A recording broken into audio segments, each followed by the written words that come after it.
Hello, everybody. Welcome to Macro Money. This is Ilya Spivak, head of global macro here at tastylive. Welcome to the show. And we are back on Fed Watch.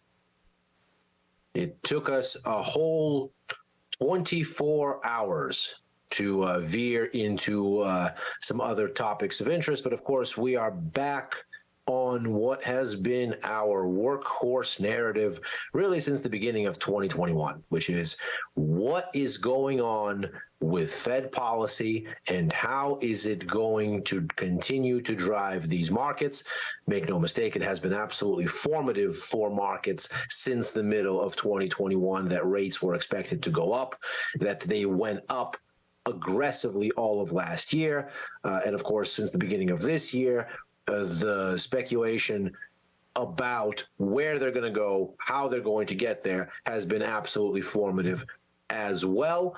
And over these next 24 hours, we're going to get a view into what might be next steps with the PCE inflation report out of the U.S. This is the Fed's favored inflation gauge. Of course, CPI is critical, and it's the most widely used measure to compare sort of apples to apples internationally between economies. But the PCE measure is the one the Fed actually benchmarks against. So it'll be a really important release, especially in the context of what's been happening today, this week, this month, with policy expectations. So let's get our bearings set up here first for what that has been, where it seems to be steering, and then what kind of influence this data might then have given what is expected to occur. So let's begin our conversation here with a chart that should be fairly familiar for all of you here. And that'll be a look at what has been going on with the spread in expectations for the back half of this year. Notice the June line here in the dark bluish gray has been drifting up a little bit, but the really big moves have been happening at the December number. And we can see that the back half of the year now looks like rates are going to be meaningfully higher than we thought they were going to be, or than the markets were pricing in for them to be at the end of the year. And in the gray bars, what you're seeing is the spread in between those two. So essentially, that's telling you the cumulative change in rates in the second half of this year. And you can see that as of the beginning of May, the expectation was that what we were looking at was between 75 and 100 basis points in cuts through the second half of this year. That has been winnowed down to 25.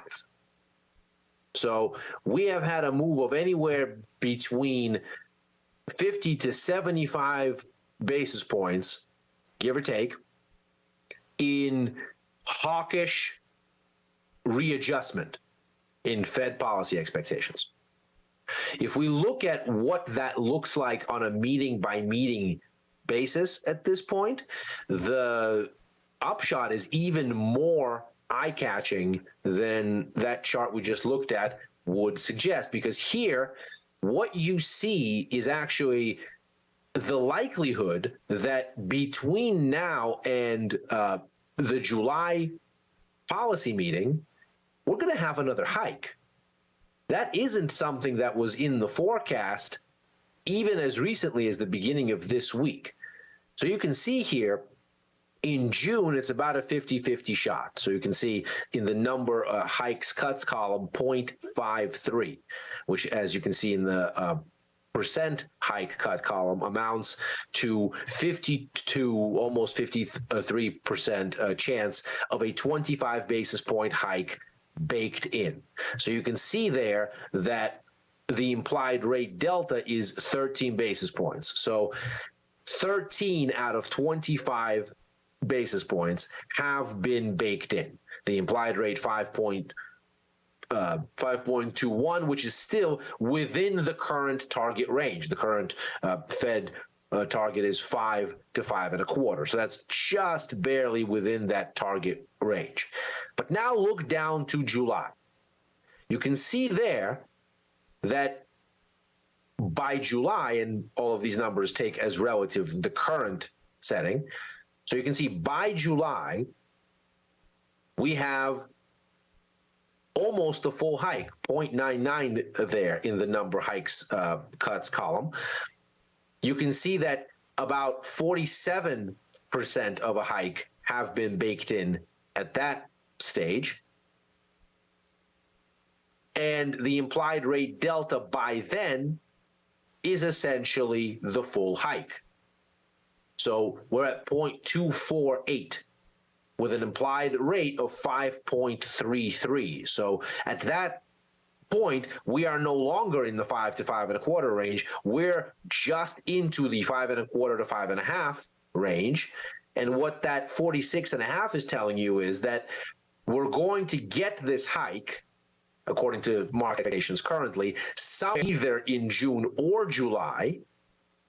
The probability that it's in June is slightly higher, 53 versus 47 for July, but it's about a toss-up.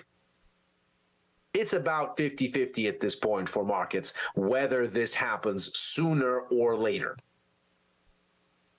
But somewhere in June or July, we now have another hike that's in the forecast.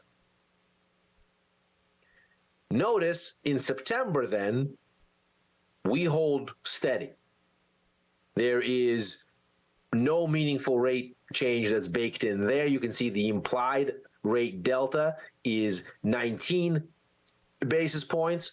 So we look a little bit higher than currently, but of course lower than July. The implied rate, you can see there, 5.27.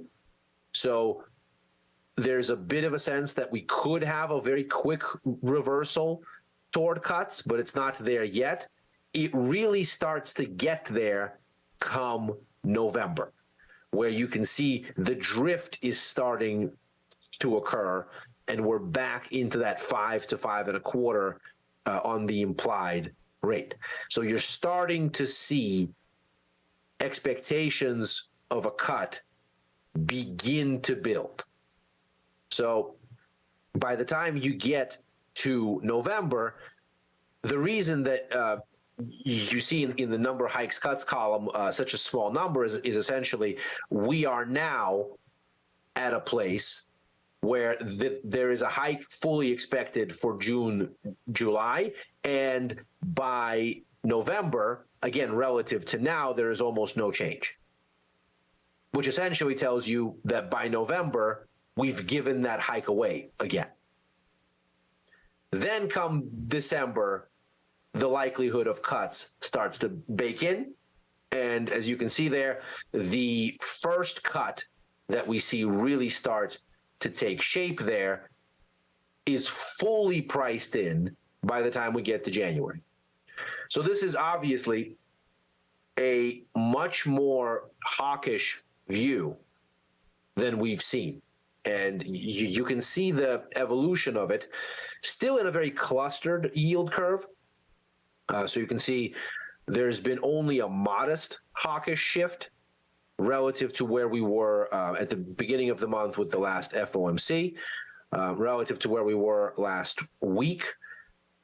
But nevertheless, a narrow hawkish shift.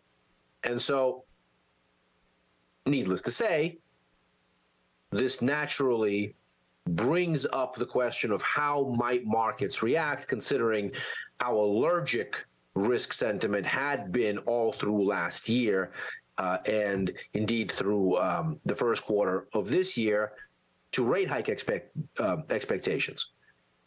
So we come back to this chart which really demonstrates how this relationship has evolved. And you can see that back in February, when we were building in the direction of having a more aggressive Fed rate hike cycle, you can see the red line there, the December rate climbing. And of course, we haven't fully climbed back there yet, but we're certainly much closer than we were even a couple days ago. And you can see that as that climb is occurring, the S&P is going down. S&P there in the yellow bars, and then I've put a little moving average on there, just a simple 5-day moving average, just to get a quick overall on what the direction is. And you can see there that risk does not like this. It looks at this and says, what these hikes are going to be is a higher hurdle rate on investment.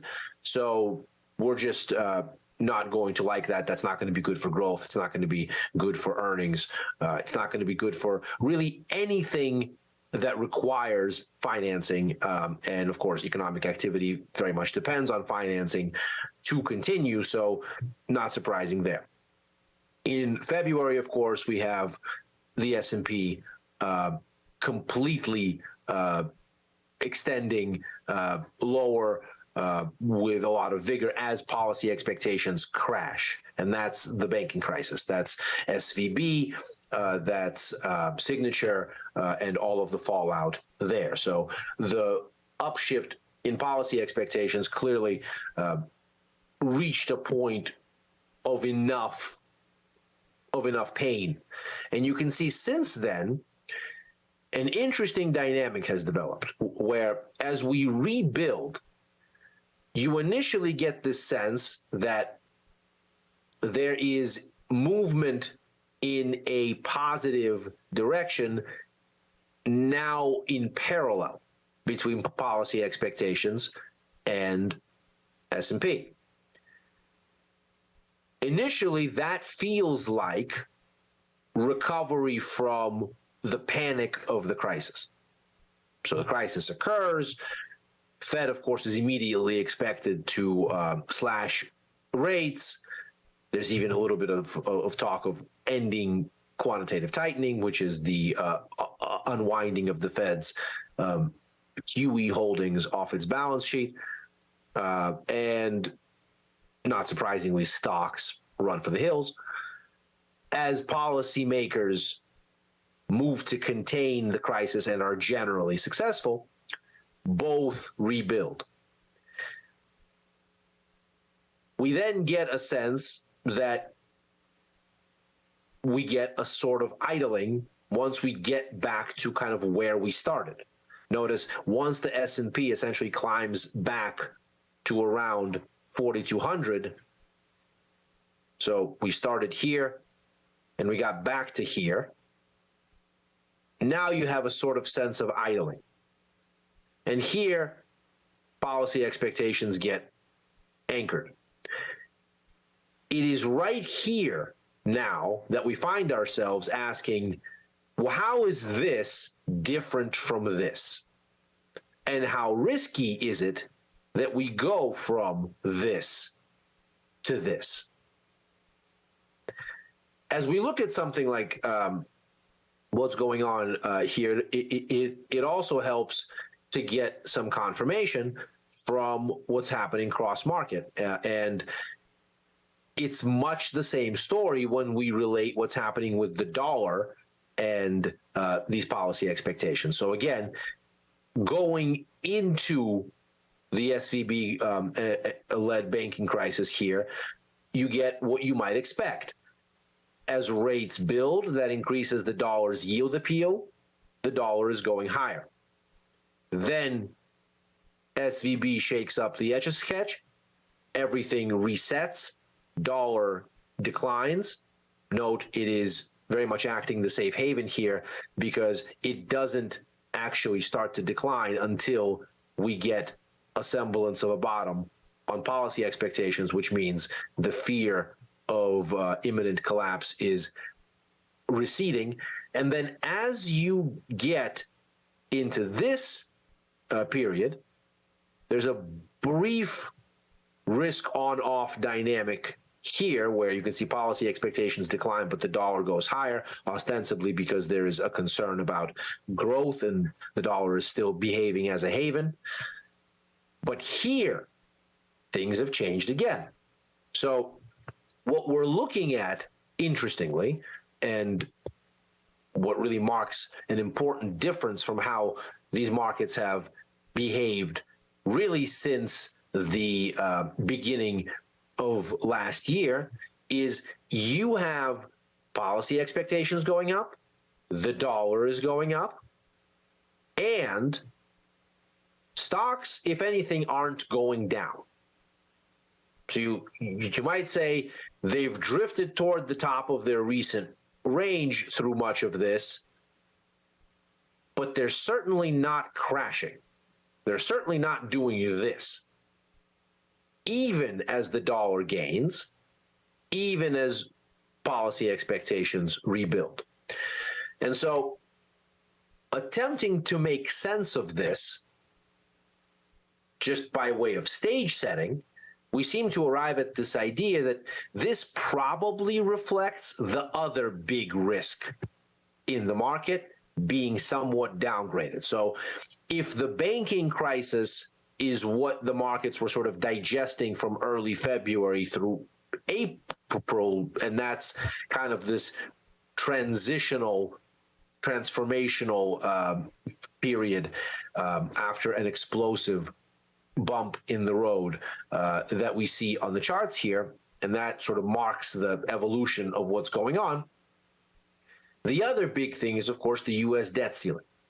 And that's been something that we've been looking at since the beginning of the year. But come May and come the end of the immediate sort of fallout from the banking crisis, given that at that point we're a month out from what the Treasury has called the day when the money essentially has to not be replenished and the Treasury needs to do with its obligations something whereby it has to start to selectively not pay certain things because it has as much money as it has. It can't borrow more. The Treasury Secretary Janet Yellen has said that's June 1st, likely. There seems to be this sense that this is now at the center of the story. And what the price action is suggesting is that we're going to get a deal and the markets feel relatively good about it. That would be why you would get a parallel rebuild in Fed rate hike odds, a parallel rise in the dollar, and risk that's holding up. This is largely because the notion of a U.S. sovereign default is essentially ludicrous in terms of a proposition to price into markets. It's not as if the risk of a real default is even on the table, because for that, the U.S. would have to be incapable of paying its debts. And I don't think anybody thinks that, and rightfully so. This is more a legislative hurdle whereby we will allow ourselves to pay our debts, if we so choose. And really the main question that is an object of speculation for markets seems to be how much of a fiscal drag are we going to have as a consequence of whatever the deal is. Democrats probably have to give up some of their spending. Republicans might have to cave on some degree of tax hikes. All of that put together might come up with something of a fiscal headwind for the economy at a time when monetary tightening is already squeezing it. And of course, if there isn't a deal, and we have to wait a week, let's say, and the markets have to fall by a good amount to explain to policymakers that they need to vote correctly, say, because even if there is a deal, it still has to get voted on, and getting something passed is, as we've seen before, not a given. An example that I sort of constantly go back to thinking about is the passage of TARP, the Troubled Asset Relief program at the heart of the '08 financial crisis, where everybody agreed it needed to occur. It went to Congress. It didn't pass. The markets collapsed. Policymakers went right back in and voted differently because the markets showed them what the right decision was. Of course, if we were to have something like that here, that would mean that fiscal spending on certain things might end up getting paused while the Congress figures out what the right decision is. And so with that in mind, you could have more fiscal drag because there is a disorderly outcome, less fiscal drag because there's an orderly outcome. The markets seem to be in the orderly camp here, which is how you get perhaps expectations for less fiscal drag and thereby probably less of a restraint on the Fed's inflation fight as a consequence, so higher yields, less instability for shares, so well-anchored S&P, and of course, as a consequence, a stronger dollar thanks to those yield considerations. This is where we find ourselves. This seems to be the current setting of the landscape. Now, the data is expecting to show us a little bit of a pickup in PCE inflation, up from 4.2 to 4.3% year on year. That would be a little bit of a clash with the slight drift lower in CPI over the same period, but these things don't always have to perfectly line up. They usually do, but there are certainly instances where it's not month for month identical as far as direction is concerned. And generally speaking, this would be fairly benign. What we can see here as fundamentally sort of formative for these markets is that back in February, the 2-year break even, which is the market's inflation expectation as it is expressed in bond markets. This is the difference that you get left with if you take the spread between nominal bond yields and the Treasury inflation adjusted bond yields, TIPS. If you take the difference between them, the residual is that inflation adjustment. So what that tells you is the bond market thinks at this point we're going to be at a 2.2% inflation rate in 2 years' time. So essentially, the Fed is about on target. And you can see that the 2-year break-even tends to lead realized CPI, realized PCE by about 2 months. That, of course, makes a lot of sense. The data is compiled monthly and is inherently lagged. The break-even is something that moves every day and essentially gives you a sense of what's going on in real time. So makes sense that it would lead. Markets, of course, are also inherently forward-looking. So looking at the break-even here, the sense is that the Fed is on course, that disinflation is expected to continue and is likely to continue over the coming months. There's also a stark difference here in the sense that back when we looked at this in February, the 2-year break-even was much higher than it is currently. So you can see here has been the build recently in Fed policy expectations. This is it right here.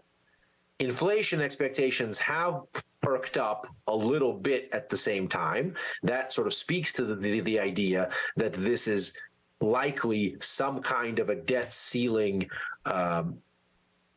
outcome that is relatively benign, because to see inflation expectations perk up here suggests a little bit of a better outlook on growth and the business cycle as being at the heart of the adjustment in rates.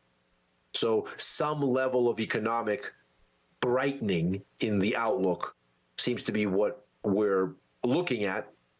But notice the stark difference between this and where we were in February with this last build. So here was that build in policy expectations. Notice before things cracked, this is SVB again, before we cracked, we were closer to 3.1, 3.2 on the 2-year break even. In other words, the market was saying the Fed is going to have to raise rates by a good amount more because they are fundamentally offsides here. They are not going to be successful in reaching the 2% inflation target in any kind of a reasonable, on-time way. Within a 2-year window, we're still a full percentage point off at that stage from the 2% inflation target. Not the case now. At this point, we're kind of hovering at 2.1, 2.2, so we're almost on target, even as these policy expectations rebuild. So at this stage, it doesn't yet look scary and risk is able to hold up. But signs of concern are maybe starting to perk up here as the build continues. And you can see it here. So the dark blue line there is the OFR financial stress index, which, as you can see there, spiked when we were going into the SVB crisis and has since receded. You can see Fed policy expectations now above the range that persisted after the blow up here. We've talked about this very extensively before, but you'll notice here is the build in policy expectations. Notice risk is not really growing until there's an actual snap. And it's here that you get a slow build and pop. And then, of course, policy expectations collapse.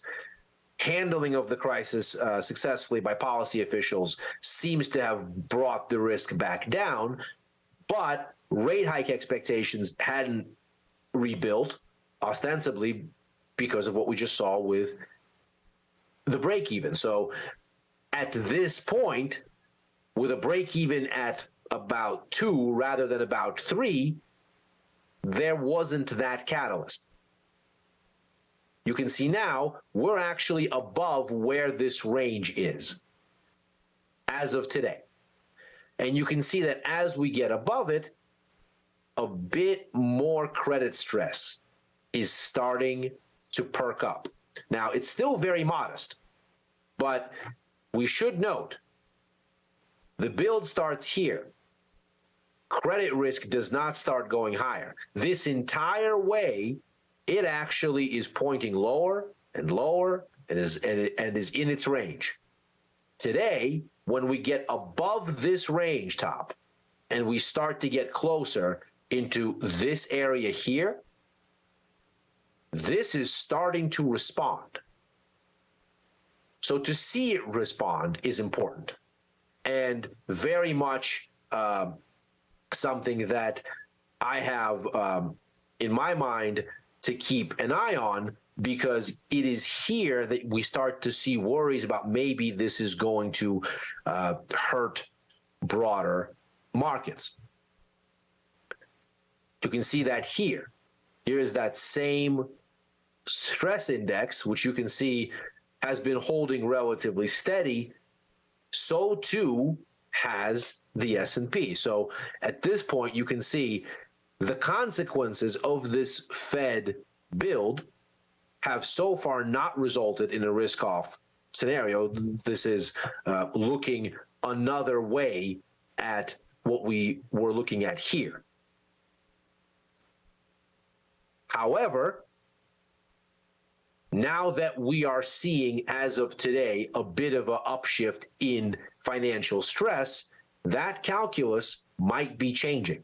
So we could be getting into a space here where the optimism around the resolution of this debt ceiling has started to bid up policy expectations into an area where markets maybe don't feel quite so laissez-faire about this whole thing. Maybe they're not quite so sanguine. Maybe they're starting to think, wait a second. How long before we get to a setting on all of this that shakes the foundation once again? In February, we had to get to baking in a terminal rate of 5.5%, give or take, and the pressure ultimately claimed some heads. At what point do we start getting into an area where we're getting tight enough again on borrowing costs, and indeed expected borrowing costs, that there is another scalp to be had?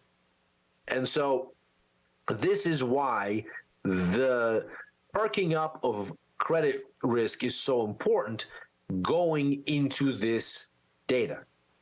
We appear to be again in this space where if the data were to come out such that it would bolster Fed policy expectations from where they are currently, if there were an upside surprise here, we are perhaps in a place where that's just at the cusp of being a risk-off outcome with some significance, with some follow-through.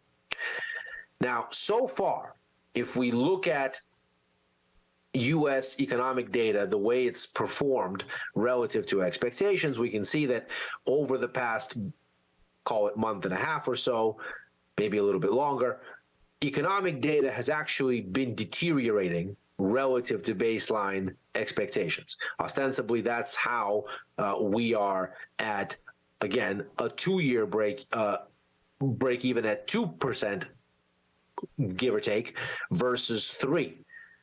Notice February had a meaningful upswing in the way that the data was performing, and that's what fueled those policy expectations building as high as they did, while inflation expectations were still at 3%.